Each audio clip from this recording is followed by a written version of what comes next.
morning. Man, it is so good to see you. If you don't know me, get your life right. My name is Matt Darby.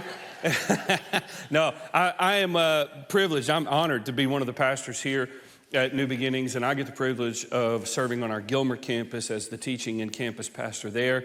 And it's my joy to do that and to be a part of the New Beginnings family. And so let me just say to you, on behalf of your Gilmer family, that we love you and we're excited to be a part of this journey with you. And I'm honored to get to share with you today. I'm very thankful for our lead pastor, Pastor Todd Conitz, for the privilege of getting to stand here and open God's Word with you. And I would say this if he was in the room, but he's not, so I'm going to say it for sure, and that is New Beginnings.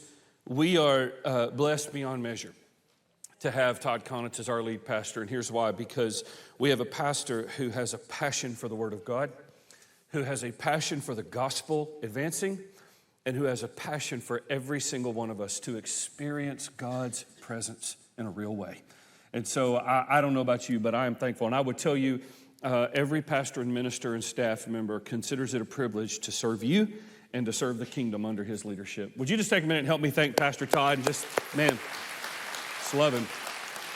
Love him. Love getting to be a part of this with him. Well, we are jumping back in this morning into the book of Philippians. If you want to grab your Bible and head that way, we're going to jump back into this journey that we're taking through the book of Philippians, and we're going to be in it. It's a multi-series journey. We've kind of already done a section of this journey. There's more to come. We're going to be in and out of it over the months ahead, and we really began some weeks back with a 3-week series looking at the first 11 verses of Philippians chapter 1 in a series that we called Healthy Church. And Healthy Church was a look at, we were trying to identify what are the marks, what are the identifying marks that set a church apart as healthy. And we noticed that a healthy church has the offices that are given by God's word of saints or church members and deacons and elders, and all of those offices, all of those roles function within their biblical bounds in full submission unto the Lord and in humility toward one another. And that marks a healthy church. We looked at how a healthy church is marked by a shared gospel mission. We are marked by the reality that we have received the gospel of Jesus Christ. We've been given the mission to share that gospel. And God, who did the work of the gospel in us, is going to see that work through to completion. And then we talked about how the mark of a healthy church is that it is a church that is spiritually maturing, or it's becoming spiritually mature, and the evidence of that is that it is abounding in love. And that word love was the word agape. It's that God kind of love that is growing in us and abounding through us. And so for the next 3 weeks, we're going to be continuing in chapter 1 in a series we're calling To Live is Christ. To live as Christ. And these 3 weeks are built around those famous, well-known, powerful words that Paul says in Philippians 1:21 when he says, for me to live is Christ and to die is what? Is gain. For me to live is Christ and to die is gain. How does Paul come to have that perspective?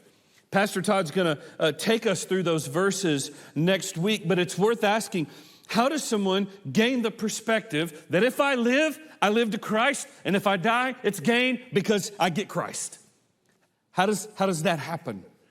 And these verses that we're going to look at today, I think will begin to open our hearts to that being a reality in our life.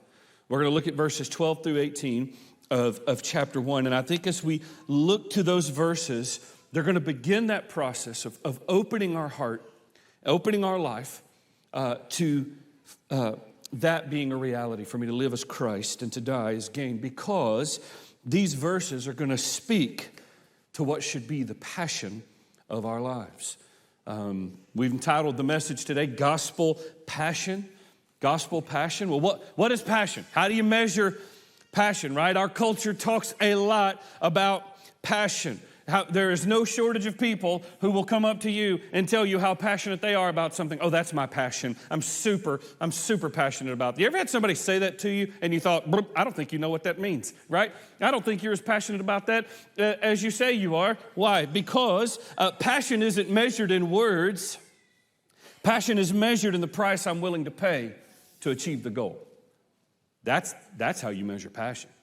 Not in what I say I feel about it, but in the price I'm willing to pay to have it, right? When my boys were little, they were passionate about this thing that I know was not of the Lord called Pokemon, right? It wasn't from the Lord. It was from somewhere else. And they were passionate about Pokemon. And they collected the cards. And they had this game that we put on our phones, and we would drive around town and find real but not real, like little cartoon Pokemons popping up. Did anybody else put that game on your phone? Right? Okay, some of y'all are not children. You're adults, and that's against the rules, because I'm telling you, that game was crazy, and people were nuts about it. Their daddy wasn't passionate about it, though. I can tell you that, because I read a story about a guy who paid, now some of y'all are going to need to take medication after I say this. He paid $900,000 for one Pokemon card. Just one card. And I can tell you his mama didn't raise him right. That's just reality. His mother did a terrible job. You know what I mean? And so we didn't have that kind of passion for Pokemon. One of the people that come to mind when I think about passion, willing to pay the price of whatever it costs to have the goal. One of, I think, the most impressive athletes ever is Kobe Bryant, just famous for his work ethic. And there's this story about a point guard named Jay Williams. You guys know this guy. He played for Duke. He was drafted by the Chicago Bulls. And Jay Williams goes to the Bulls, and on one of his first trips to Los Angeles for the Bulls to play the Lakers, Jay Williams, and this is in the Lakers' heyday, right? This is Kobe and Shaq, and they are winning everything, right? They're winning titles. They're going crazy with how good they are. And Jay Williams goes, here's what I'm going to do. I'm going to get to the gym. It's a late night game, but I'm going to get into their gym and into their court before any of them get there. And when they show up, they're going to see me working out on their floor. I'm going to send a message. But when Jay Williams got there at like 2 in the afternoon, he heard a ball bouncing. And he looked on the floor, and Kobe Bryant was already on the floor. And he was in a full-blown sweat because he had been working out for an hour. And Jay Williams goes, oh, okay, all right. And so then he puts in his workout. He's like, I'm going to put in a hard workout. I'm going to show him. And Jay's workout ends. He puts up 400 or 500 shots, and he's doing his drills, and he sits down, he's pouring with sweat, and he looks over, and Kobe's still going. He goes in, he takes his shower, he gets in his street clothes, he comes out, Kobe's still on the floor. So they play the game that night. The Lakers destroy him. Kobe drops like 40 on him. And he catches him after the game. He's like, Kobe, what is that? What is that work? And Kobe told him this. He said, I got wind that you were coming in, and I wanted to be sure you knew nobody outworks me, and nobody wants it more than me. I was like, yeah, Kobe had a passion, right? He was driven to be great. And you could measure that passion by what he was willing to pay to achieve the goal. So let me ask you, what are you passionate about? Don't hear the question, what do you like doing? That's the wrong question. What do you enjoy? What are you passionate about? What are you willing to sacrifice for? Because the reality is you can't measure my passion for something based on what I tell you I feel about it, but based on what I'm willing to pay to have it. And when we enter into these verses this morning, we are entering into Paul's story in Philippians where he is paying a heavy price for his passion. And that is a passion for the gospel. So Philippians chapter 1, we're going to start in verse 12. If you're there, let me hear you say, the Bible is true. Bless the Lord. I want you to know, brothers, that what has happened to me has really served to advance the gospel, so that it has become known throughout the whole imperial guard and to all the rest that my imprisonment is for Christ. And most of the brothers, having become confident in the Lord by my imprisonment, are much more bold to speak the word without fear. Some indeed preach Christ from envy and rivalry, but others from goodwill. The latter do it out of love, knowing that I am put here for the defense of the gospel. The former proclaim Christ out of selfish ambition, not sincerely, but thinking to afflict me in my imprisonment. What then? Only that in every way, whether in pretense or in truth, Christ is proclaimed. And in that I rejoice. The grass withers and the flower fades, but the word of the Lord stands forever. Let's pray. Father, would you illuminate your word into our hearts.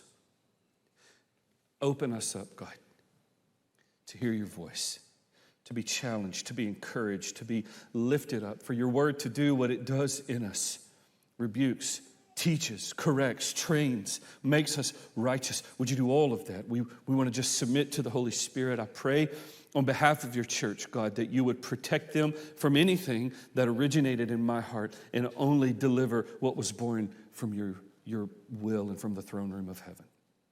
So God, speak to our hearts in Jesus' name. Amen. I want you to remember something about these verses and about this letter to the church at Philippi, and that is this. When Paul wrote it, he was in prison. Paul was not free. He was in a Roman prison. He was considered an enemy of the empire of Rome. He was waiting for the judgment that was going to end his life. Paul's going to die in Rome. This is where he's going to die. But I want you to notice that in this prison, nowhere in the letter of Philippians does Paul ask for the church to pray for his release. He doesn't ask for the church to pray for his release. And I think Paul could have made the case convincingly that his greatest impact for the kingdom and his deepest impact for the mission of the gospel and the strengthening of the church would have been in him getting out of prison, not staying in it. But he never prays. He never says, church, pray that God will get me out of jail. He never asks for his circumstances to change. Instead, here's what he does. He talks about the joy he has in seeing God work right where he is. That is a gospel perspective, amen? He says at the end of verse 18, the last two words, all this is happening. Here's what he says, I rejoice. I rejoice. What is that? What is that? What is that joy? Is Paul crazy, right? Is he taking one too many beatings? Been knocked around a little bit, and now he's one of those guys that's just happy all the time? Is that what's happening? Is Paul lying? Is he lying? Is he wanting to present himself to the church as some sort of super saint whose faith is never weak and he never struggles or doubts? That's what we do, right? We kind of put on that church face to make sure nobody sees a chink in the armor. Is he lying? Or has Paul discovered something?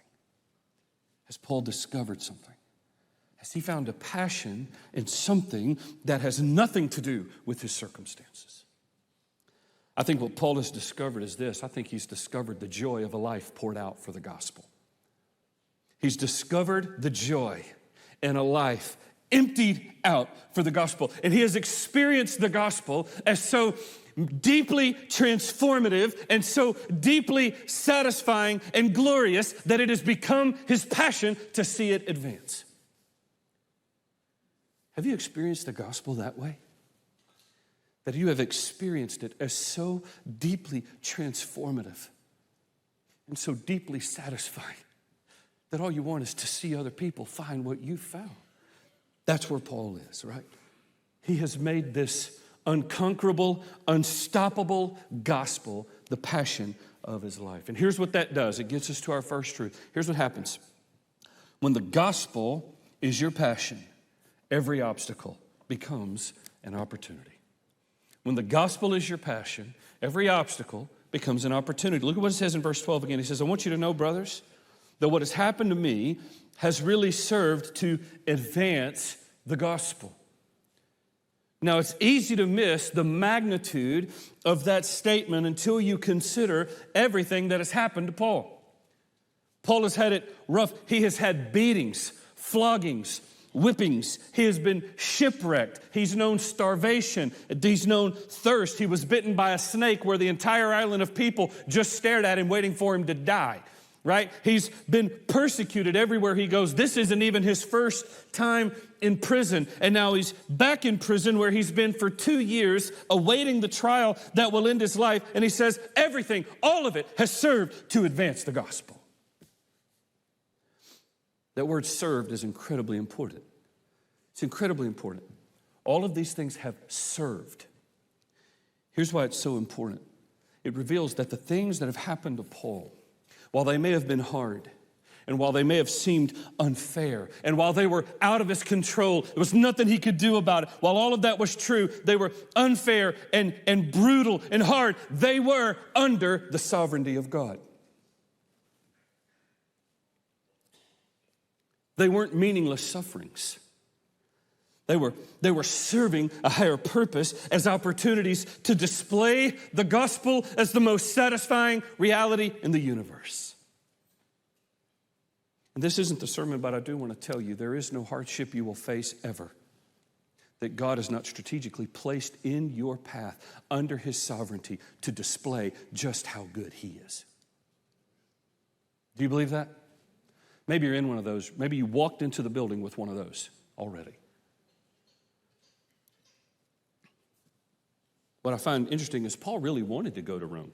He wanted to go to this important, powerful, influential city. He wanted to preach the gospel here, but I don't think prison was a part of the plan, right? He wanted to be there. I don't know that he wanted to be in prison. Wasn't part of the plan. I think it was that great 21st century philosopher, Mike Tyson, who said, everybody's got a plan until what?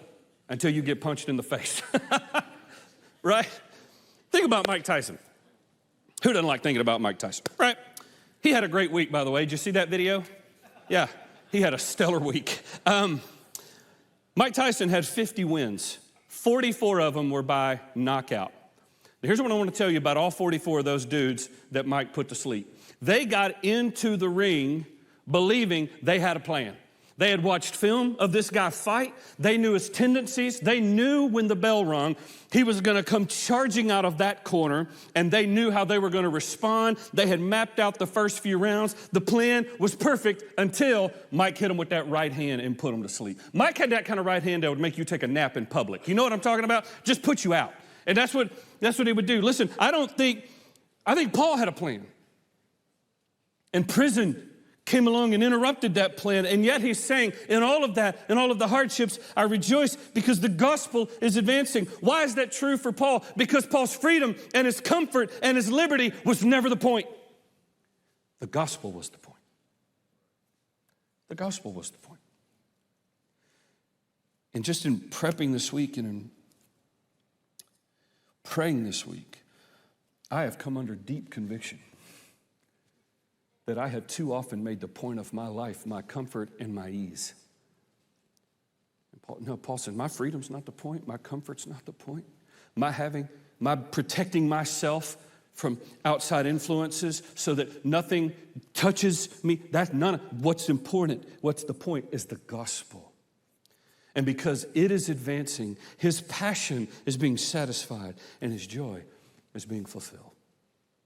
So how is the gospel advancing? He tells us in the next two verses. Look at verse 13 and 14. How is this happening? Paul says, everything that's happened has served to advance the gospel so that it has become known throughout the whole imperial guard and to all the rest that my imprisonment is for Christ. And most of the brothers have become confident in the Lord by my imprisonment and much more bold to speak the word without fear. Paul gives us two ways right there that the gospel is advancing through his suffering. One is through a courageous witness. The other is through a contagious courage. There is a courageous witness and then a contagious courage. Look at this courageous witness. Verse 13, Paul says, it's become known throughout the entire imperial guard and to all the rest that I'm in prison for Christ. Paul says, through my chains, through this imprisonment, people have come to know that what I'm going through is for Jesus. How would they know that? Because Paul lived with a courageous witness. Because he told them, right? And think about who he's talking about, the imperial guard. The imperial guard was a part of the larger body called a Praetorian Guard, and their job was the personal bodyguards of the emperor. This was an elite force, specially trained group of people, and they were in charge of guarding Paul. And listen, they didn't just watch him. They were physically chained to him. Paul was physically chained to a guard, and every 6 hours, a new guard came in and would chain himself to Paul with the order to kill him if he gets out of line. Which meant this: every 6 hours, Paul had a new guard to tell about Jesus. Every 6 hours, some new dude was coming in to get chained to this evangelist, and he knew for 6 hours he was going to get Jesus bombs just dropped on him. Which meant what? It meant Paul wasn't chained to them, they were chained to him. He had them right where he wanted them. 4 guards a day would hear the glory of the gospel. And here's what you see. By the end of the letter, you see that Paul talks about encouraging the saints, and he talks about the believers in the household of Caesar. What's happened is, in this time, this imperial guard has gone out. The word now begins to spread. It gets into the Roman government, and even into Caesar's own house, people have come to know. Why? A courageous witness. There's a courageous witness. Not only that, you see a courage that is contagious, this contagious courage. Look at verse 14. Most of the brothers, having become confident in the Lord by my imprisonment, are much more bold. Everybody say the word bold. Bold to speak the word without fear. How many of you could just acknowledge with me that sharing the gospel at times is scary and challenging? Anybody else? Yeah. The rest of you liars, go somewhere else. All right? It's hard, right? It's hard sometimes. It feels awkward. It can be scary to put yourself out there. And what Paul is saying is, because I've been willing to do that, there are brothers that are hearing about that, and their boldness is growing to share the word without fear. Paul is saying other believers, brothers who are looking at his suffering, seeing him preach the gospel in the midst of persecution, are becoming courageous to preach that gospel. It's a contagious courage, which means that what Paul is going through isn't just for him. It isn't just about him. It's happening to him, and it is serving to build up the body. Every trial you face, every hardship you encounter is not meaningless. It is meant to accomplish something. It is meant to accomplish 2 things. 1, so that in it you would courageously declare the gospel. And 2, that gospel courage would become contagious to the believers around you as they see you walk through it in faith. How many of you can think back to your own spiritual journey and put your finger on someone that you watched go through something difficult, a terrible diagnosis, a death, the loss of it, and you watched them walk through it with gospel courage, and something stirred up in you as a result of it? How many of you have people in your life like that? They just did, right? You saw them go through something hard, and they did it with faith and with joy, and they honored the Lord, and they glorified God, and they declared the gospel. And what happened to you? Something stirred. That's what's happening in this. Paul's chains have become the instrument God is using to make people bold to speak the word. These chains aren't holding Paul back. They aren't keeping him from doing what God called him to do. They have become the means by which God is doing the work, because Paul has a passion for the gospel, which turns every obstacle into an opportunity. Boy, the conviction I've come under, to be honest with you this week, is this. So many times when the circumstance changes, I allow that to become the excuse that I step away from obedience. The difficulty of a circumstance, the plan changing, something happening that just hurts me or derails me, and that becomes the excuse that I step away from obedience. Paul's chains have, the change in plans, the obstacle, they have become the means by which God is doing this work through him. I think it's interesting the way Paul phrases this. He says that these brothers have become confident in the Lord by my imprisonment. They've become confident in the Lord by my imprisonment. It's important to note, Paul doesn't say, the brothers have become confident in me by my imprisonment. Or I've taught them how to be confident in themselves by my imprisonment. Or they've become confident in their circumstances. No, Paul's courage and his passion for the gospel has served not to draw attention to himself, but to increase their view of God and to give glory to God. And their confidence in the Lord is what has grown. Takes us to the next truth, which is this. When the gospel is your passion, God's glory is your mission. When the gospel is your passion, God's glory is your mission. Look at verses 15. Some indeed preach Christ from envy and rivalry, but others from goodwill. See, even then the church was struggling. Some indeed preach Christ from envy and rivalry, but others from goodwill. The latter do it out of love, knowing that I am put here for the defense of the gospel. The former proclaim Christ out of selfish ambition, not sincerely, but thinking to afflict me in my imprisonment. What then? Only that in every way, whether in pretense or in truth, Christ is proclaimed. And in that I rejoice. Paul had rivalries. Paul had people who didn't like him. Paul had people who didn't like that he was in Rome. Paul didn't plant the church in Rome, and not everyone in that church liked Paul. Some people disagreed with him doctrinally. Some people just didn't like all the attention that he received. And Paul knew this. And what I find most surprising in these verses is the way Paul's celebration of the gospel overrides any heartbreak or frustration that he feels about their wrong motives. Isn't that powerful? Paul's celebration of the gospel overrides any heartbreak he feels at those who are trying to hurt him.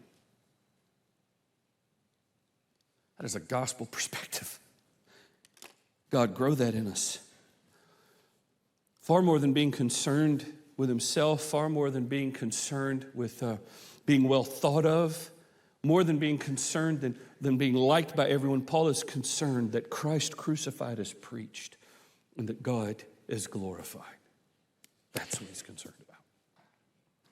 Listen, I think God wants our motives to be pure, right? He wants there to be unity in the body. He doesn't want us doing things out of selfish ambition. He wants there to be purity in our motives, but those things come right behind. They are secondary to the purity of the message. It's the gospel above all. Paul wasn't concerned about who was advancing the gospel, only that it was advanced, which means this: he didn't care about getting credit. He didn't care about getting acclaim.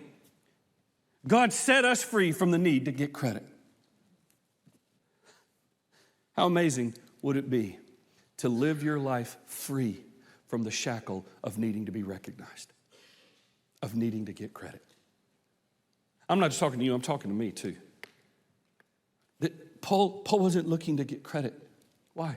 Because when the gospel is your passion, your ego's got to take a back seat. Your ego's got to take a back seat. When the gospel is your passion, you no longer get to be the center of your own world. Listen, I don't think Paul liked that while he was suffering in prison, there were people demeaning his name to make a name for themselves. I don't think he liked that. But he doesn't see it as a personal affront. He sees it with this supernatural perspective. He sees the message that even though we are sinners separated from a holy God, that same holy God sent his son to deal with our sin so that through Jesus we might be restored back to him. He sees that. He celebrates that. And Paul says, I look at this and I say that because the gospel is my passion and God's glory is my mission. I rejoice no matter what their motives.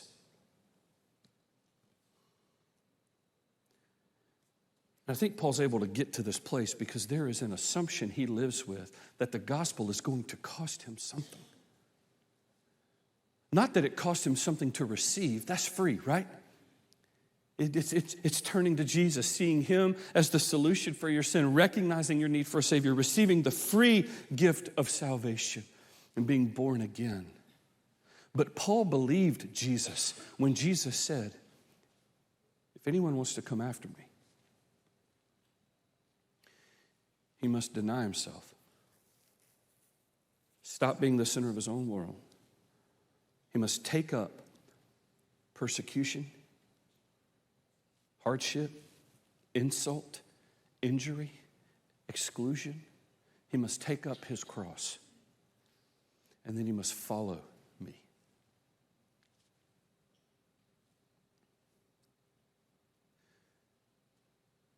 I have spent too many years of my believing life translating that verse as if anyone wants to come after Jesus, they must indulge themselves, take up their own desires, and follow their dreams. God help us that is how most modern day Christians use that.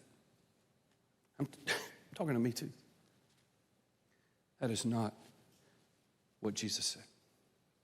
Paul knew the gospel was going to cost him something because Jesus said, you're going to deny everything that you want. You're going to take up the instrument of suffering to live a life of suffering. It's going to cost you. You're going to follow me. And yet, in that, Paul had discovered that life is the well of my joy. Walking in that life causes me to experience something that no worldly pleasure can compete with, that no circumstantial happiness can come close to touching. He said, I'm in prison, but I rejoice. Do you have that perspective? I think we get this beautiful look into Paul's heart, into this Christ-centered, gospel-focused, God's glory above all heart and mind. Because I think Paul could have easily been bitter and angry. That's me, right? I'm a grudge holder. Just anybody else just want to confess? We'll start our own group, the self-help group. Grudge Holders Anonymous. Right? When we aren't thought well of, when we're spoken poorly against, when someone questions our motives, or we know someone has come to us with impure motives. Here Paul is languishing in prison, and listen, this is what's staggering. Fellow believers are adding insult to that injury. Some of you know this, but some of our deepest hurts can come from inside the church and not outside. Anybody in this room know that's true? Some of our deepest hurts. Some of you are hurt right now by something that has happened in a former church and you have a hurt. Because someone who should have known better sinned against you. Someone who had been redeemed by the same gospel that had redeemed you sinned against you. And when that happens, it hurts deeply. So what do we do? What did Paul do? How does that Christ-centered, gospel-loving, God-glorifying heart handle that pain? D.A. Carson said this about Paul's response to these people preaching out of envy and spite. He says, how does Paul handle this? Is he wounded? Doubtless he has feelings like everyone else, but he is a man of deep principle. And he perceives that whether by preachers like this or by preachers who align themselves with the apostle, the gospel is getting out. And that is more important than whether or not he himself achieves universal respect in the church. Paul's example is impressive and clear. Put the advance of the gospel at the center of your aspirations. And this next sentence is strong. Our own comfort, our own bruised feelings, our own reputations, our misunderstood motives, all of these are insignificant in comparison with the advance and splendor of the gospel. If you are carrying a hurt from a fellow believer, it may be that God wants to do a forgiving work in you, where you display that you have been so satisfied by the gospel that it is your joy to extend forgiveness and find healing and move forward and together begin to advance the gospel. Maybe. I have discovered I need the Holy Spirit to still do this work in my life. Anybody with me? I need the Holy Spirit to do this work in my life. There is still much room for Christ-centeredness to grow in me. There is so much room for a deep desire for God's glory to grow in me. There is so much room still for a deep passion and for the advance and the splendor of the gospel to grow in me. And there is in you as well.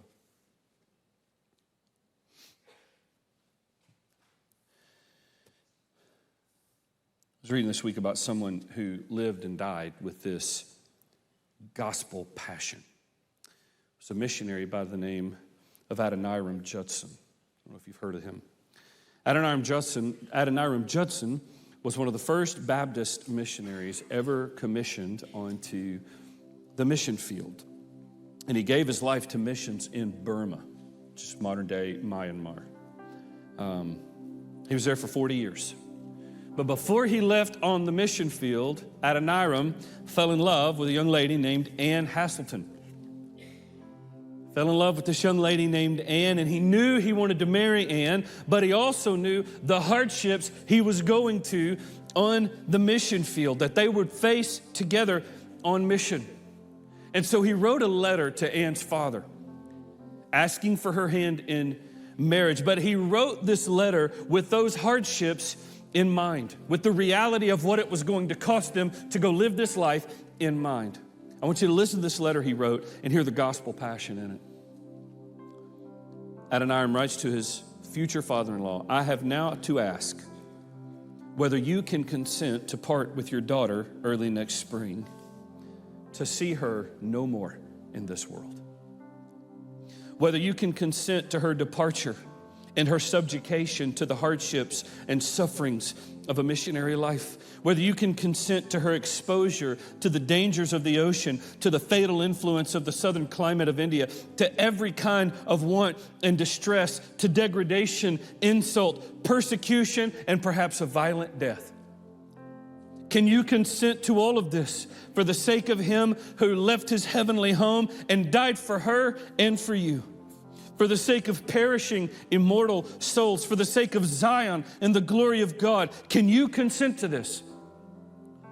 In hope of soon meeting your daughter in the world of glory with a crown of righteousness, brightened with the acclamations of praise which shall redound to her Savior, for heathen saved through her means from eternal woe and despair. I'm not sure how my father-in-law would have reacted if that's what I would have said when I asked for Carrie's hand. But there's a receiving that this is going to cost me something. And Nyrum and Judson are worthy of our admiration this morning, but I am in awe with Ann's father.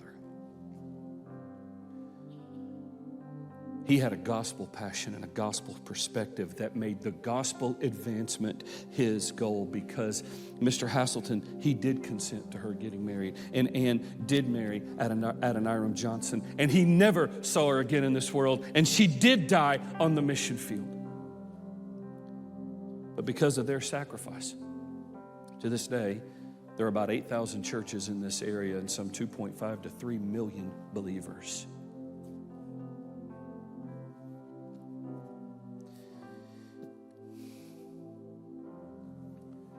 So two things that we wrestle with, and then we're going to respond. First one is this: have you received the gospel? And when I ask you that question, I'm asking, have you made Jesus the Lord of your life? I'm not asking, are you a fan of Jesus? Do you think he's pretty cool? Do you like some of the stuff he said? I'm asking, have you surrendered the lordship of your life to the lordship of Jesus Christ and been born again?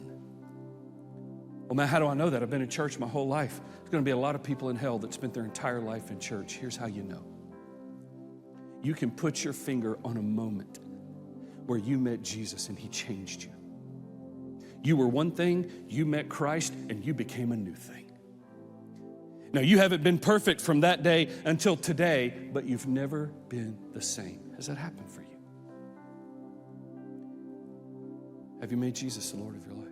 If not, the moment we stand up and start worshiping, the moment Philip and the team sing, you got to get out of your seat, come take one of these ministers by the hand and go, I need the gospel. I need to make Jesus the Lord of my life. For the rest of you, it's a wrestling with this. Do I have a passion for the gospel? Have I built a life of ease and comfort to make sure being obedient to Jesus doesn't really cost me anything? Maybe like me this morning, for you, it's a time of repenting. It's a time of, God, if it costs me everything, it's worth it. If it costs me everything, teach me in a fresh way, Lord, that if I want to come after you, I have to deny myself, take up a cross and follow you. Maybe this morning that you just need to come and get at this altar. You just need to pray, God, help me. Give me that gospel, eternal, Christ-centered, God's glory above all, heart and mind. Maybe that's the response. So I'm going to pray, and we're going to worship. And then I'm going to invite you to come. Holy Spirit, we just put ourselves under your care right now and in submission to your leading.